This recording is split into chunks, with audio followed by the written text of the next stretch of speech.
Bismillahirrahmanirrahim. Bismillahi wa bihamdih. Assalamualaikum warahmatullahi wabarakatuh. Para subscriber yang dirahmati oleh Allah Subhanahu wa ta'ala. Semoga kita semua selalu dalam keadaan sihat walafiat, panjang umur, murah rezeki yang halal, selamat dunia wal akhirah, mati dalam husnul khatimah, mati dalam husnul khatimah, mati dalam husnul khatimah, masuk surga bighairi hisab, masuk surga bighairi hisab, masuk surga bighairi hisab, selalu dalam pemeliharaan Allah Subhanahu wa ta'ala fid dunya wal akhirah, selalu dalam ridha dan maghfirah Allah Subhanahu wa ta'ala fid dunya wal akhirah, selalu dalam pemeliharaan Allah Subhanahu wa ta'ala dari segala macam mara bahaya dunia dan akhirah. Amin, amin, amin, amin. Allahumma amin ya Allah ya Rabbal Alamin. Alhamdulillah wa syukurillah. Kita sebagai umat Islam sudah menyelesaikan ibadah puasa Ramadan selama 1 bulan penuh.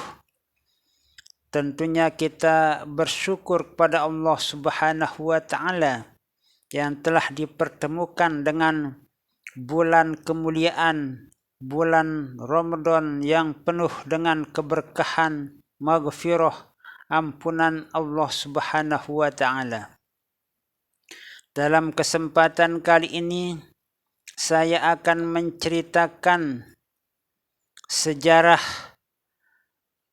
tentang Dewi Rinjani yang sering disebut-sebut di dalam video YouTube maupun oleh para tuan guru, para ustaz yang khususnya yang ada di Lombok.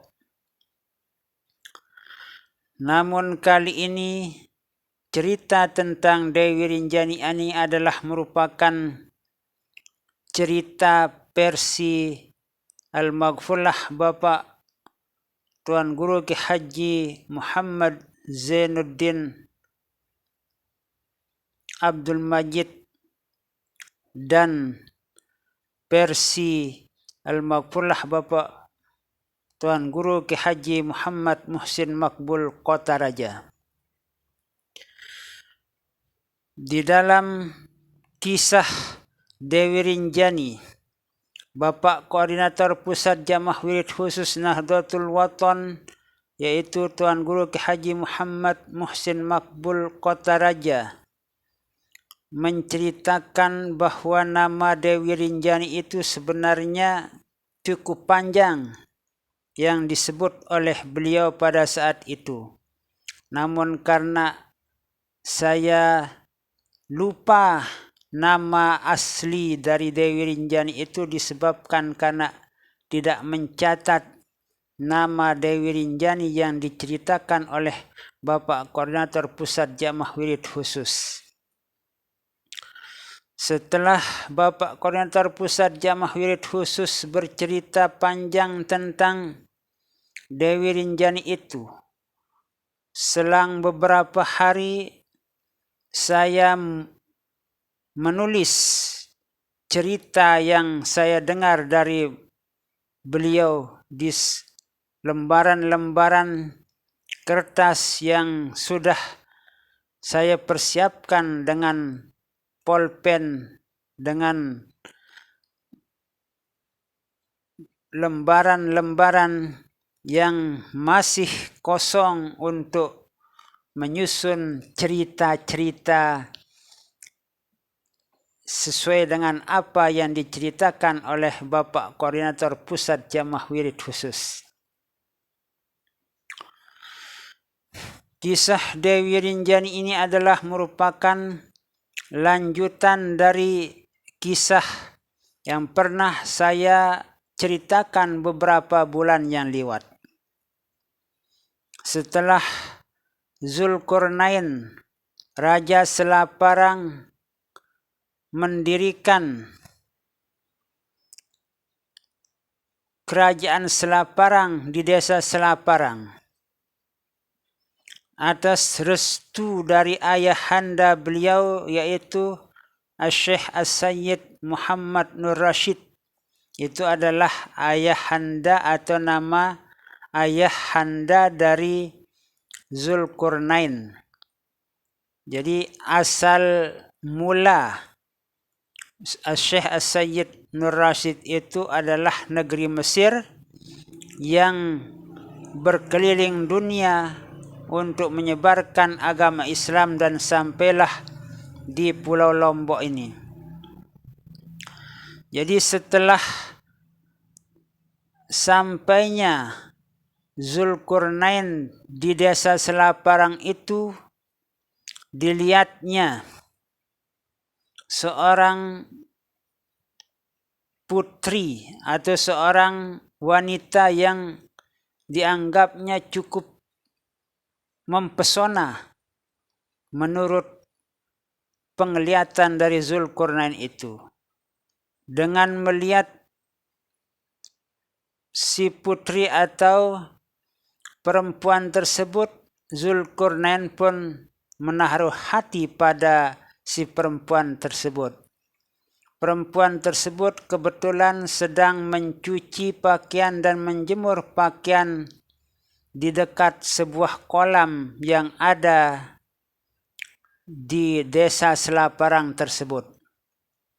Lalu kemudian setelah melaporkan keadaan tersebut, Zulkarnain direstui oleh ayahandanya untuk kawin dengan seorang perempuan tersebut, yang ternyata perempuan tersebut adalah dari bangsa jin. Dalam perkawinan Zulkarnain dengan seorang perempuan dari bangsa jin itu, maka lahirlah seorang putri beliau yang diberi nama dengan Dewi Rinjani, atau cukup panjang nama Dewi Rinjani yang saya kebetulan tidak hafal sehingga tidak mencatat nama panjang beliau, dan sampai sekarang saya tidak mengetahui nama panjang Dewi Rinjani tersebut. Kemudian setelah beberapa waktu kemudian dari kelahiran Dewi Rinjani itu, ibu dari Dewi Rinjani itu ada panggilan dari kakek Dewi Rinjani di Gunung Rinjani, yang kebetulan kakek Dewi Rinjani yang ada di Gunung Rinjani itu sebagai penguasa di Gunung Rinjani pada saat itu. Lalu kemudian karena dipanggil oleh kakek Dewi Rinjani itu, maka ibu dari Dewi Rinjani itu pergi dengan meminta izin tentunya kepada suaminya Zulkarnain, dan diizinkanlah istrinya atau ibu Dewi Rinjani itu pergi ke orang tuanya yang ada di Gunung Rinjani. Setelah sampai ibu Dewi Rinjani itu di Gunung Rinjani atau di istana kakek Dewi Rinjani yang ada di Gunung Rinjani itu, maka ibunda dari Dewi Rinjani itu tinggal beberapa saat. Lalu kemudian Dewi Rinjani pun sudah merasa kehausan dan kelaparan pada saat itu. Sementara Dewi Rinjani itu tinggal di istana Raja Selaparang. Melihat kondisi Dewi Rinjani yang selalu menangis karena kelaparan dan kehausan itu, maka Raja Zulkarnain pun merasa khawatir akan kehausan dan laparnya Dewi Rinjani. Lalu kemudian pada saat itu Zulkarnain pun kebingungan bagaimana cara untuk mencari di mana tempat ibu dari Dewi Rinjani tersebut, dari mana, lewat mana kita menuju ke istana kakek Dewi Rinjani sehingga kita bisa berjumpa nanti dengan Ibu Dewi Rinjani di istana kakeknya yang ada di Gunung Rinjani. Di saat kebingungannya Zulkarnain tersebut, maka tiba-tiba seorang kakek tua datang menghampiri Zulkarnain tersebut. "Wahai Tuan Raja," kata orang tua tersebut kepada Raja Zulkarnain, "dari tadi aku memperhatikan Tuan Raja merasa kebingungan. Kira-kira gerangan apakah yang menyebabkan Tuan Raja itu menjadi kebingungan?" Lalu Raja Zulkarnain pun bercerita kepada orang tua tersebut yang tidak dikenalnya sama sekali, karena tidak pernah berjumpa apalagi berkenalan dengan orang tua tersebut. Secara tiba-tiba orang tua tersebut datang menghampiri Raja Zulkarnain. Kemudian Raja Zulkarnain bercerita bahwa anak saya Dewi Rinjani ini dari tadi selalu menangis karena sudah merasa haus dan kelaparan, sementara ibunya pergi ke istana kakeknya yang ada di Gunung Rinjani. "Oh begitu ya Tuan Raja," kata orang tua tersebut. "Saya tumben sekali, baru kali ini saya melihat seorang raja cukup bodoh menurut pemikiran saya." "Kenapa saya mengatakan begitu? Masa seorang raja yang seharusnya raja itu mempunyai keahlian dan kepintaran, mempunyai strategi yang sangat luar biasa, kenapa hal-hal yang sekecil ini tidak bisa diatasi oleh Tuan Raja?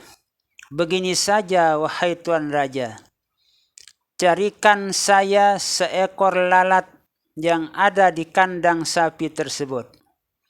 Lalu Raja Zulkarnain pun memerintahkan anak buahnya untuk mencarikan seekor lalat yang cukup besar itu, yang biasa disebut dalam bahasa Sasak nyalong. Jadi nyalong itu adalah lalat yang agak besar, bentuknya dari lalat yang kebanyakan di rumah-rumah itu, kalau bahasa Sasak itu namanya nyalong. Jadi lalat yang diambil dari kandang sapi itu diberikan kepada orang tua tersebut. Lalu kaki dari lalat tersebut diikat dengan benang. Nanti kemana lalat ini terbang, maka ikutilah kemana arah lalat itu terbang, pergi, meluncur, mendengar nasihat atau apa yang diucapkan oleh orang tua tersebut. Raja Zulkarnain pun mengikuti anjuran dari orang tua tersebut. Kemudian lalat itu diterbangkan kemanapun arah si lalat terbang, diikuti oleh Raja Zulkarnain sambil menggendong Dewi Rinjani. Pendek cerita, sampailah Raja Zulkarnain itu di Gunung Rinjani. Lalu kemudian lalat itu pun terbang di Gunung Rinjani dan diikuti terus oleh Raja Zulkarnain. Ternyata Raja Zulkarnain itu dibukakan alam goib, yaitu alam jin, ditemukanlah sebuah istana megah yang ada di Gunung Rinjani. Namun begitu sampai di gerbang istana tersebut, Raja Zulkarnain pun dihadang oleh penjaga istana. Wahai Tuan, apa yang menyebabkan Tuan ingin masuk ke dalam istana ini? Lalu kemudian Raja Zulkarnain pun bercerita bahwa saya ini adalah membawa seorang bayi yang bernama Dewi Rinjani. Dewi Rinjani ini ingin menemui ibunya yang ada di dalam istana ini. Mendengar jawaban dari Zulkarnain tersebut, penjaga pintu gerbang istana tersebut bergegas untuk masuk ke dalam istana dan melaporkan hal tersebut kepada raja yang menguasai Gunung Rinjani pada saat itu, atau kakek dari Dewi Rinjani. Lalu kemudian pendek cerita, Raja Zulkarnain pun dipersilahkan masuk ke dalam istana. Setelah berhadapan dengan raja yang ada di Gunung Rinjani itu, Raja Zulkarnain pun bercerita bahwa ini adalah cucu dari baginda Tuan Raja. Saya membawanya ke sini karena sudah lama ingin makan dan minum, ingin disusui oleh ibunya dan ingin digendong oleh ibunya yang bernama Sipulanah atau titik-titik, karena saya tidak diceritakan waktu itu oleh Bapak Koordinator Pusat Jamaah Wirid Khusus nama dari Ibu Dewi Rinjani tersebut. Jadi saya mengatakan Sipulanah. Jadi kalau Pulanah itu berarti perempuan, kalau Pulan berarti laki-laki. Jadi Sipulanah. Nah, kemudian mendengar cerita dari Raja Zulkarnain itu, raja yang menguasai Gunung Rinjani itu mempersilahkan Raja Zulkarnain untuk masuk ke dalam suatu ruangan yang ada di istana tersebut yang ada di Gunung Rinjani. Maka Raja Zulkarnain pun mengikuti arahan dari Raja Gunung Rinjani tersebut. Setelah sampai di ruangan tersebut, Raja Zulkarnain kembali bingung melihat perempuan yang berbaris, tidur dengan berbaris. Dilihatnya satu persatu, kenapa sama rupa perempuan yang pertama, kedua, ketiga, sampai ke-9 perempuan tersebut sama rupanya, sama besarnya, sama bentuk fisik dan semuanya. Akhirnya Raja Zulkarnain pun kembali kebingungan melihat keadaan yang demikian itu. Bagaimana cara saya untuk membangunkan perempuan yang termasuk dari ibu dari anak saya ini? Kebingungan terus Raja Zulkarnain karena jangan-jangan yang dibangunkan itu adalah bukan ibunya. Sementara yang benar-benar ibunya bukan dibangunkan. Sementara perempuan-perempuan itu adalah sama rupa, sama bentuk fisik, semuanya persis sama. Itulah yang menyebabkan bingungnya Raja Zulkarnain tersebut. Di saat kebingungan yang kedua kali, Raja Zulkarnain didatangi lagi oleh orang tua tersebut. Wahai Tuan Raja, dari tadi saya memperhatikan Tuan Raja kebingungan. Pertama, di saat Tuan Raja berada di istana Selaparang.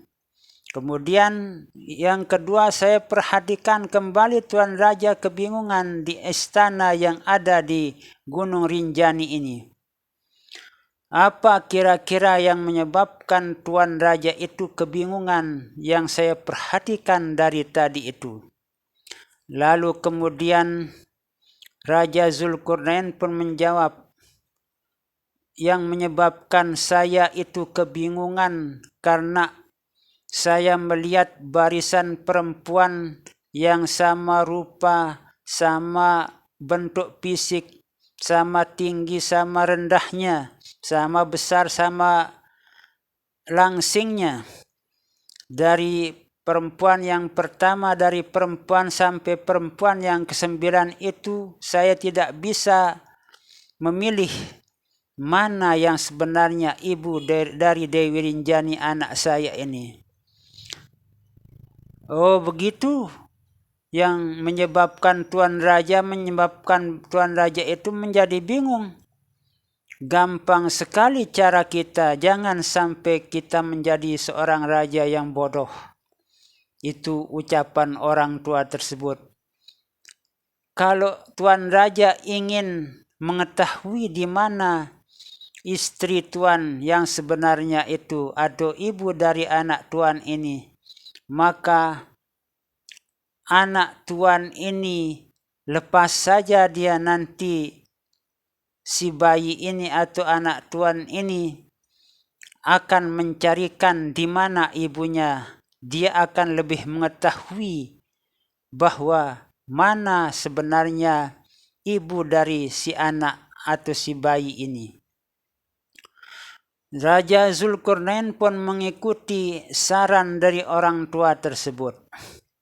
Lalu kemudian dilepasnya Dewi Rinjani, yang ternyata Dewi Rinjani itu benar dugaannya bahwa ibunya itu adalah berada di dalam ruangan itu, dan ternyata ibunya itu adalah yang sedang tidur di paling ujung. Lalu kemudian si Dewi Rinjani yang masih kecil ini membangunkan ibunya, lalu kemudian ibunya itu bangun dan menyusuinya sampai terasa hilang haus dan dahaganya, hilang lapar dan dahaganya itu.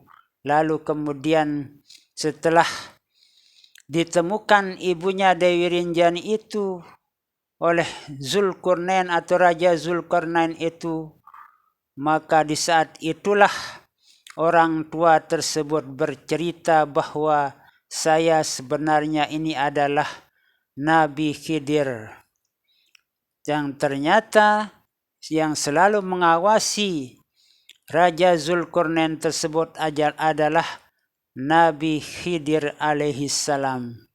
Nah, begitulah tugas-tugas yang harus dijalankan oleh Nabi Khidir alaihissalam untuk membimbing umat Nabi besar Muhammad sallallahu alaihi wasallam sesuai dengan apa yang diminta oleh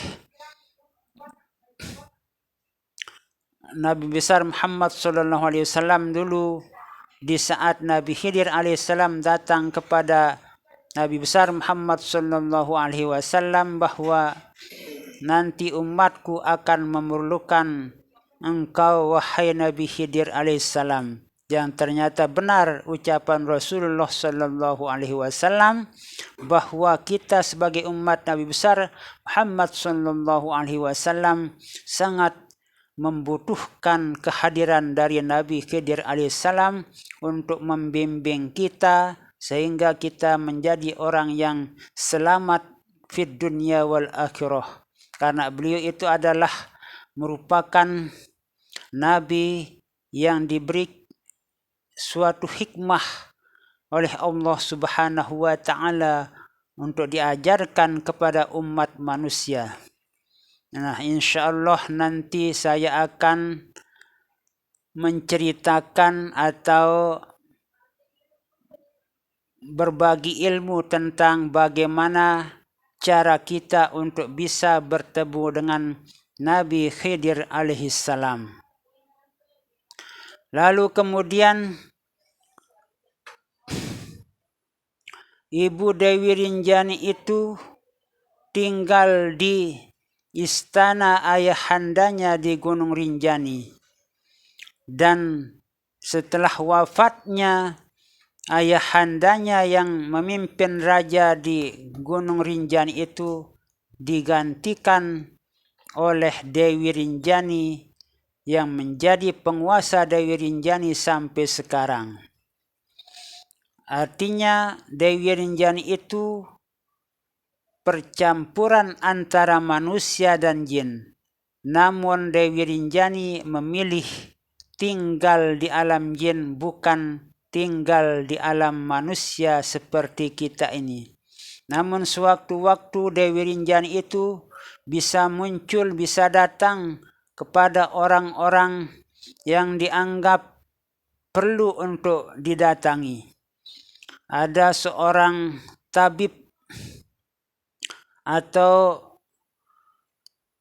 pesuruh dari Al-Maghfurlah Bapak Maulana Syekh dulu untuk mengobati orang-orang yang membutuhkan pengobatan. Pernah didatangi oleh Dewi Rinjani dan berziarah ke Dewi Rinjani. Berziarah Dewi Rinjani ke